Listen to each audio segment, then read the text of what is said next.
Welcome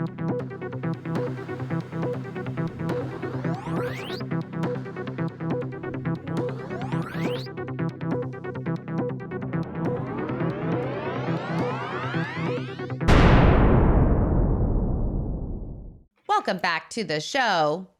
Dana, what is your drink of choice today? Of course. That's redundant. Diet Coke? Yeah. Drink of choice. No. Yeah. It's not redundant. It's circular? No, it's what's a question when you ask a question that you already know the answer to? Yeah. There's a word for it. Can't remember. If you know, you guys, in the audience, you guys are way smarter than me. If you know what that is, will you just comment it? Bail me out, please. It's going to come to me in a different episode. Yeah. Okay. I'll do a segue into the episode title, though. And that is, I'm having a hard time putting words this, which is interesting. So we want to talk a little bit more about the nuances of masking, right? And so that one of our astute followers had mentioned to the unmasking episode, doesn't everybody do that, sort of struggle with when to act a certain way, when to not act a certain way, whether to have Diet Coke all the time or have something else. What popped in my mind was like out to dinner, I order a Diet Coke, they say we only have Diet Pepsi, and I say, oh, that's fine. And really inside I'm dying. So, oh, wow. Okay. But that, yeah. So even that example though, so you can have like in a little kid who having something that's different than what they're used to, that could be more apparent. You could see that they could have like a meltdown or get really finicky about it or start crying or whatever and say, oh, it's not Diet Coke. And yes, me as a fully fledged human, autistic, neurodivergent or not, was trained to be polite and say, oh yeah, that's fine. Even though I might not feel that way internally. There's sort of like social graces, right? How to get along with people, how to I was talking to a client yesterday about someone she works with peripherally, and she was really feeling crap because she felt like she kowtowed to them too much. And I said, well, maybe you needed to do that in that sort of political arena that she's working in. That was a smart decision, even though it felt icky, right? She's not neurodivergent. I was like, sometimes you just need to do those things. You wouldn't do that in a primary relationship, but in a work acquaintance outside of your business, it's smart to do. So there are those kinds of things I think that humans do all the time. If we all walked around doing exactly what we wanted to do at any given time, it would be chaos and pandemonium, right? People would be doing whatever they want. So, and I would be like, Pepsi, right? Or I'd say, no, it's not okay, but okay, give it to me. If it's all you have, you'd be like a jerk about it. The big difference with neurodivergent masking is you start out with a self that is so rejected by the world and so judged by the world, right? So I can look at my two sisters who are not neurodivergent. Did they rock as little kids? No. Did they do weird things as little kids and hear 8,000 times, Dana, what is wrong with you? No. I mean, kids hear that to a certain degree when they're doing goofy things. I would do it a lot more. So for me, growing up, there was a lot more feeling like, oh crap, this thing that I would do naturally, and I might even do when I'm alone, where no one can see me, is not okay. And so, yes, to a certain extent, society has to sort of, little kids don't want to sit in desks and study all day, and we sort of socialize them into that, right? You're not supposed to go to the other kid on the playground that you don't like and punch them in the face, even though you really, really, really want to punch them in the face, right? You don't, because you get in trouble, right? So there's these social norms that shape behavior. And yes, neurodivergent people grow up with those as well. But it's a deeper level of literally things like how I talk, how I blow my nose, how I'm sitting in my desk, how I'm breathing get judged as different. And then that becomes this fundamental, I think unmasking is so difficult for us neurodivergents because it's not as simple as saying, I'm just going to be more myself. We don't know who we are because we spent all those years creating the schism of who we are. Mm-hmm. But it's also the sense of there's so much trauma wrapped up in it. It's a lot like when you do therapy with someone who has complex trauma, you don't just jump in right away and start peeling away the layers. You have to do it slowly. You have to do resource installation. You have to do it, each little layer be integrated, and you have to wait in slowly or you're going to overwhelm the person. That's what I see happening with people that are unmasking. All of a sudden, they know they're autistic or ADHD or neurodivergent, and they're like, oh, I'm going to start acting more like I want to. It freaks us out, right? Because I can say in my head, I don't care if someone sees me picking my cuticles. For me internally, I have so much shame about it and I've had so many negative messages about it. When I do that, it's no pun intended, it's picking away at all those layers of trauma, all those years of I'm literally not okay in my own skin doing what feels right to me, right? So unmasking becomes super complicated then, right? Yes, I can now do things and make decisions for things that are aligned with who I know I am now. My partner and I have gone to Seattle Storm games. I finally have realized it's so loud there, I just can't take it. And I've said to her, I'm just not going anymore. That was a neurodivergent freedom piece as a fully fledged adult. Great, right? But all those things about like being ashamed of why can't I handle the noise and why can't I wear headphones and why isn't that enough and something really wrong with me and am I going to be like this forever and am I going to have less and less friends? Am I going to die alone? I mean, all those, it's much more complicated unmasking as a neurodivergent person than a neurotypical person would be just saying, oh, I want to be more congruent. I want to live my life more fully and more consistent with who I really am, right? So that's the big difference between I'm just going to do what feels right and a neurodivergent person being themselves. I can see students in my classes that are neurodivergent giving themselves permission to like shake their leg, and I can tell it's everything they can do to let that happen. And I can just feel all of the energy in the room around like wanting them to stop. And I know they're aware of it because I'm aware of it. I'm aware of the good for you shaking your leg. And I'm also aware of myself being slightly irritated by it. And I'm like, oh, that's terrible, Danny. You would want to shake your leg. There's so many layers of society that are so bleeded in all of these pieces that have a shame layer of you as you were born are not okay. Right? Yeah. Yeah. Yeah. That's the huge fundamental difference.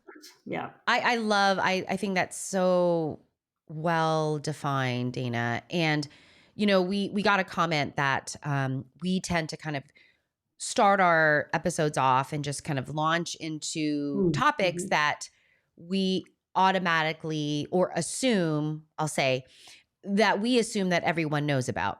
Yeah. And so, and I get that because because you and I reminder to are wait and pause and remind us what the right. topic is. Yeah. So that feedback was really good. And like some people have got to some of our masking episodes and they thought that it was about vaccinations and masking your face.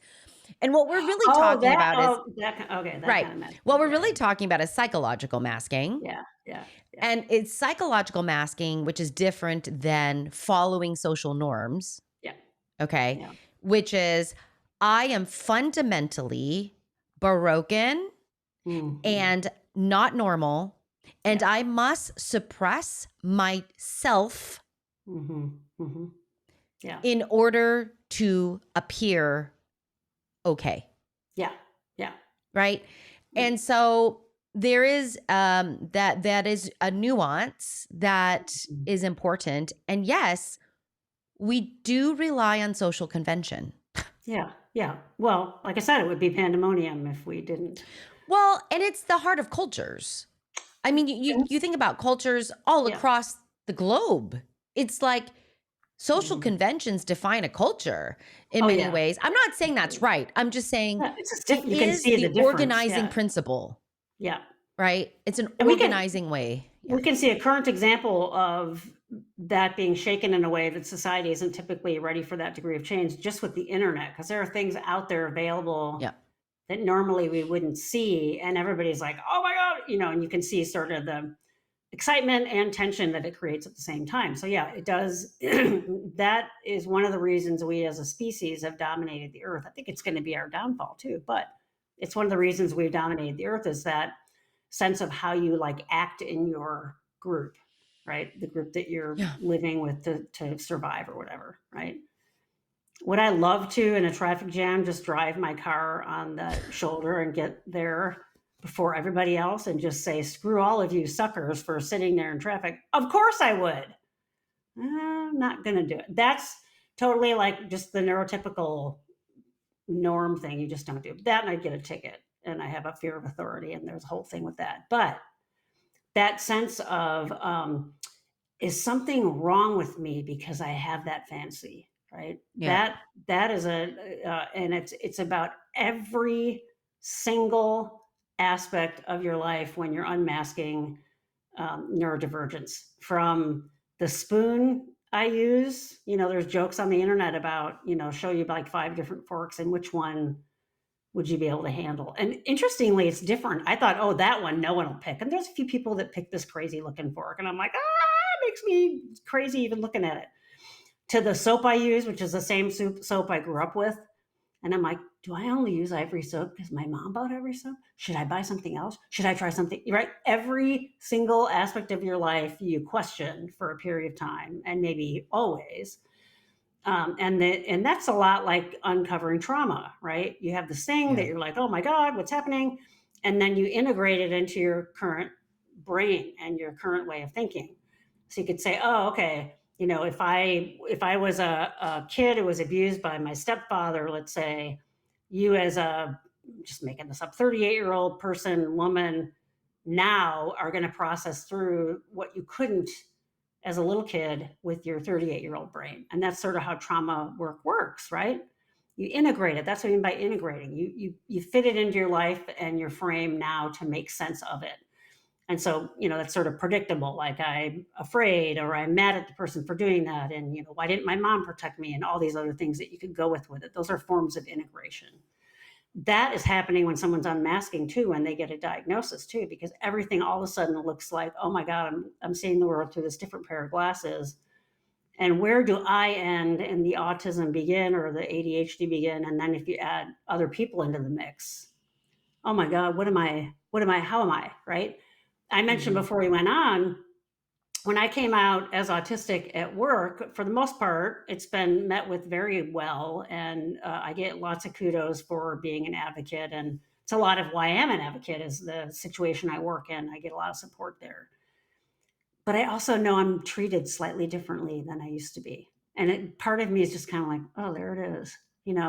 Just little subtle things that I don't even think people know they're doing, but I'm like, there it is. Right. Mm-hmm. And so all of those, and it's different for everybody as they're unmasking.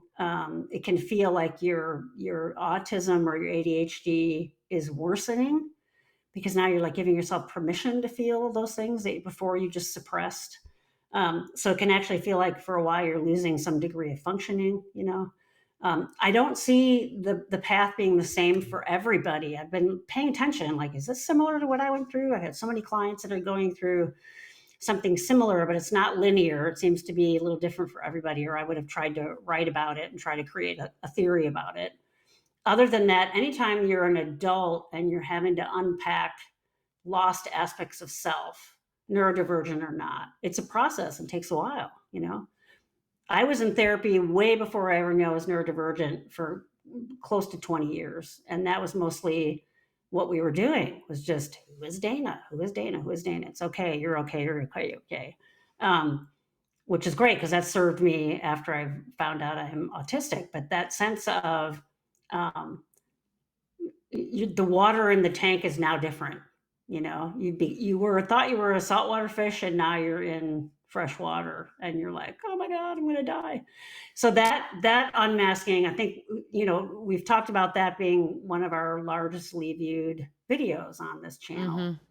And I Mm-hmm. think that says something, right? That people are struggling with that, and what does it mean? And how do I mask? How do I unmask? What do I do around that? The one thing that I have found that does help, regardless of the pond I'm in, is to tell people around me what unmasking is, and tell them, I may be doing some of that, right? So I have now given myself complete permission to pick my thumb cuticles when I need to, right? No more shame about that. And I'll tell some, like, if I'm in the middle of teaching and I picked one off and it starts bleeding, which used to just mortify me, right? without even missing a beat. I'll just keep talking. I'll walk over to my backpack. I'll get a Band-Aid. I'll put it on and just keep going. I did have one student ask me about it a couple years ago, and I'm like, yeah, it's just it seems to be like my one stim thing that I really need, and I've tried to stop, and it just makes me crazy. And now I know I'm going to do that once in a while, and so I have Band-Aids in my backpack to deal with it. It's fine, no big deal. And they were like, that's so great. And that sort of is that version of unmasking that I had to come to terms with, that was okay because of all these other messages, right? And that'll always sort of be there, like, why can't you stop doing this? Um, that that is what makes unmasking complicated. But if you let people in your life know about that a little more, I think they can see you in a different light, and it might help ease some of the misfit that you get from other people, right? I'm much more congruent about things I'll do at my teaching job that are outside of just teaching and meetings, like when we have to do other things. Whereas before I would have felt like I have to. Now I'm kind of like, oh, I don't know if I want to do that, right? Going out to lunch with the group is one of them. I'm like, I just, eating a meal in a restaurant that I don't know is just too much. And so, but I've said, I've just avoided it before. And now I'm like, yeah, this is an autism thing. I don't want to do this. And I think it does help them create a frame for it too. Like, oh, okay. I work with psychologists, so I would hope they want to understand me, but who knows? So that unmasking thing is a big one, and it's complicated. And I really want to let our viewers know that it can be super painful. It can be liberating, right? It can be amazing, and super complicated and sticky and messy, and it's different for everybody. Right? I mean, I think the idea of knowing or preparing yourself for the challenge or the difficulty is really important. Yeah. Because in essence, when you change your behavior, your actions, and you've been in the context of different relationships across your life, you will inevitably change all those relationships. Yeah. And so how do you think about that in a way that still leaves you feeling efficacious? Yeah. Is really, I think, really important. And that I think unmasking as well. And again, we're talking about psychological unmasking, people. Yeah. I just want to make sure. I'm just going to put Not that in there. not the COVID unmasking. Right. Not the physical. We talk a lot about masks. We talked about Yeah. stop gas masking yourself Yes, we in did. the last Yeah. episode. Yeah. And now we're talking about psychological masking or unmasking. And that is that there is an authenticity, like living authentically. Yeah. Again, I don't think that living authentically means that you screw every single social norm and you do whatever and that you want. Right. That's not what we're saying. And I think living authentically is not just the role or the job of a neurodivergent individual. It is really, I think, a search for all humans. Yeah. That's right. It's that neurodiverse people tend to struggle with this more because of chronic trauma and complex trauma, and that it's hard to come up against the majority. Oh, yeah. Right? Yeah. And so there are so many layers to this. And I think that, you don't approach anything that's complex in big, grand ways. Right. You do it in small, bite-sized ways. Experiment with this in safer contexts. Right. There's a reason why we hang out with certain people. Yeah. Right. Yeah. Exactly. Yeah. Like when you can show up to your friend's house in your pajamas without a bra, you've reached another level. You know what I'm saying? Like whatever that, right? Like right. You've hit another level of being yourself. And that's really how there are degrees and shades of that as you integrate into the world around you. And it's not the same for every single environment. Yeah. And so, it's not easy. Absolutely. And for me, a lot of it is the internal world. and how it expresses itself to the external world at any given point in time. People Mhm. talk about unmasking. A few minutes ago, when you were saying the words, "How do you?" and you sort of stopped for a second. In my brain, just to give people an idea what a neurodivergent brain works like, and not everybody's going to know this reference. It's like some 70s song that goes, "How do you do? Ooh, ooh, ooh, ooh, ooh, na, na, na, na, just me and you." And that totally started playing in my brain when you said that. And I Yeah. was thinking, like, the little kid in me would have just started singing that when you said, "How do you?" Imagine how Yeah. disruptive that would have been. The adult me is like, "Oh, there it is. There it is. Okay." And Yeah. now I can see just my brain doing that. I'm like, that's just my neurodivergence. It's okay. Yeah. But that constant pushing, that breathing between my inner world and the outer world, and when do I and when don't I, and so on and so forth. Yeah. And maybe it comes back to another theme that you and I tend to revisit, which Mhm. is choice. Yeah. When Yeah. you can see it happening, it's slow enough for you to see it happening, you can observe it. And then you can make a choice, not here, not now. Yes, Yeah. here. Oh my gosh, yes, here. And I can do that for about 2 minutes before I gotta leave. Like Yeah. get and that's all those are all private thoughts. Yeah. But empower, there's an empowered sense, or we call this efficacy, of, oh, I made a choice. This isn't a reflexive thing where I'm have to survive. Yeah. Um, Yeah. you Yeah. know, it's a thriving kind of idea, Mhm. Mhm. which is, oh, I get to make that choice. And I also understand that if I don't do this, Yeah. that could be a problem, and it's Yeah. okay, right? In Or the if I grand don't scheme of do things, this, it would be okay. I mean, either it's or okay. of Like those. your Yeah. nail, your Yeah. hangnail Yeah. Yeah. situation, Yeah. it's Yeah. not hurting anybody, Yeah. and so how do we think about this? But again, as our answers usually are, it depends. Mhm. It's very Yeah. nuanced. It Yeah. depends on so many things.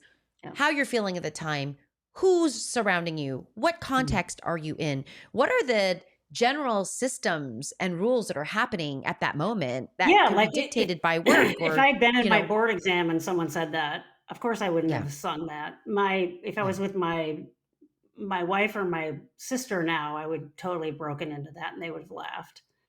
yeah, And thinking back to the friends I had growing up, that's something we would have done. So I even found a social group with people, the other weird kids that would do that, right? And that's what you meant yeah, by surround yourself by people that you can, to a certain degree, be yourself in, but knowing yeah, that you shouldn't do it all the time because no one does, to speak to what the comment was, that it just doesn't happen in society, right?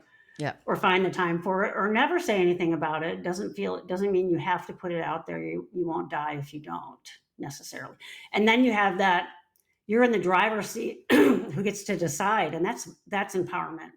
As soon as it's a decision you can make, you are in the driver's seat and you have empowered yourself, versus a I have to, or I can't. Oh, I'm going to choose not to. Boom. Now you're the one making the decision. And that's a huge win in terms of therapy, where you get to be the one in the driver's seat. It's a lot of what yeah. Or therapy does. should.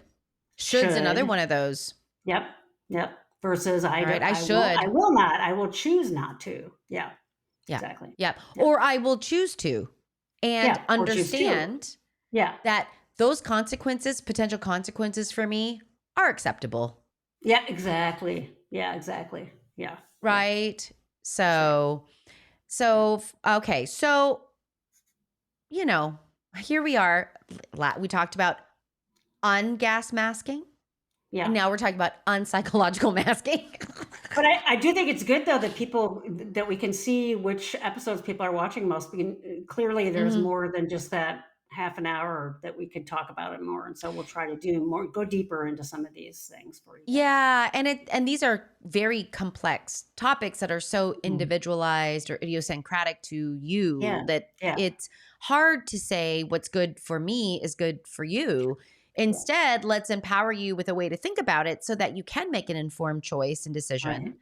about what's best for you. Yeah, So that's what perfect. we hope to do anyway. All Yeah. right, everyone. Be good to you. We will see you, catch you. No. Why would we catch people? Why do I say We're not that? we're Why not do gonna see them. They're gonna see us. You can see us later. How's that? I? 'Cause we're really not gonna see you ever. We'll be back. How about we'll be back? You can Well, do Arnold, "I'll be back." yes, I love We'll be it. back. We'll just end with that. Well, I'll clip that audio and then we'll send it that way. Okay. There you Bye, go. everyone.